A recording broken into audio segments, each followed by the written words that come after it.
باشووری کوردستان یەکێکە لە هەرێمە دەوڵەمەندەکانی جیهان بە نەوت و گازی سروشتی و لە کۆی یەدەگی نەوتی جیهان کە بڕەکەی بە 118 ملیار بەرمیل مەزەندە دەکرێت. باشووری کوردستان خاوەنی 45 ملیار بەرمیل نەوتی یەدەگە کە دەکاتە نزیکی لە 104 یەدەگی نەوتی جیهان و لە 113 کۆی یەدەگی نەوتی عێراق. هەروەها نەوتی یەدەگی باشووری کوردستان زیاترە لە یەدەگی نەوتی قەتەر و هەر 5 وڵاتی گابۆن و ئیندۆنیزیا و ئیکوادۆر و ئەنگۆلا و جەزائیر بەیەکەوە کە هەر 5 وڵاتەکە خاوەنی 35 ملیار بەرمیل نەوتی یەدەگن. لە گازی سروشتیشدا باشووری کوردستان یەکێکە لە ناوچە دەوڵەمەندەکان و چاوەڕوان دەکرێت لە چەند ساڵی داهاتوودا ببێتە یەکێک لە سەرچاوەکانی دابینکردنی گازی سروشتی لە بازاڕەکانی جیهاندا. بەو پێی گازی سروشتی هەرێم بە 3 بۆ 6 تریلیۆن مەتر سێجا دەخەمڵێنرێت.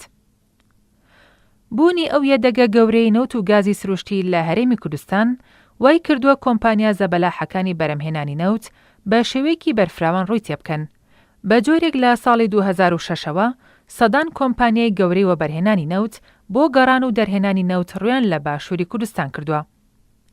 باشووری کوردستان خاوەنی 57 بلۆکی نەوتیە و تایبەتمەندی لە ڕووی باشی جۆر و نزیکی لە ڕووی زەوی و ئاسانکاری حکوومەتی هەرێم لە ئەنجامدانی گرێبەست و باج ئەو هۆکارانە بوون بۆ ئەوەی کۆمپانیا گەورەکان بێ دوو دڵی بێن و دەست بە گەڕان و پشکنین بکەن. وەزارەتی سامانە سروشتیەکانی هەرێمی کوردستان 59 گرێبەستی لەگەڵ کۆمپانیاکانی نەوت کردووە کە زۆربەی هەرە زۆری گرێبەستەکان لە جۆری هاوبەشیە.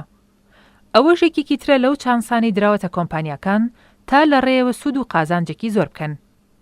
کۆمپانیا زەبەلاحەکانی وەک DNO نەرویژی و گەنەڵ ئینرژی تورکی و گەلفگیستۆنی بەریتانی و ئیکسۆن مۆبیل و شیفرۆنی ئەمریکی و تۆتاڵی فەڕەنسی و دانەغازی ئیماراتی و ئۆریکس پترۆلیۆمی کەنەدی و گازپرۆمی رووسی و بەم دواییانەش ڕۆزنەفتی هەمان وڵات و سەدان کۆمپانیای تر لە بواری وزەی باشووری کوردستان کار دەکەن و توانیویانە لەو ڕێگەیەوە سەرمایەکی گەورە بخەنەگەڕ.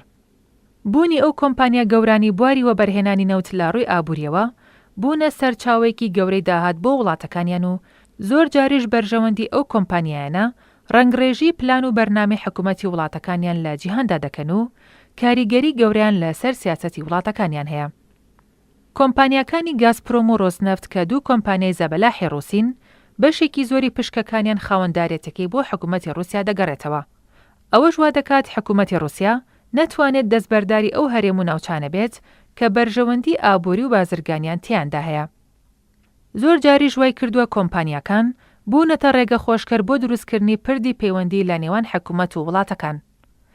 لەبەر ئەوەی ئەمڕۆ دەبینرێت بەرژەوەندی ئابووری کاریگەری گەورەی لەسەر سیاسەتی وڵاتان هەیە و هیچ کاتێک نەبووە دەسەڵاتدارانی جیهان بەرژەوەندی سیاسی و ئابووریەکانیان دژ بەیەک بێت و زۆربەی کادێکێکیان خراوەتە خزمەتی ئەوی تر.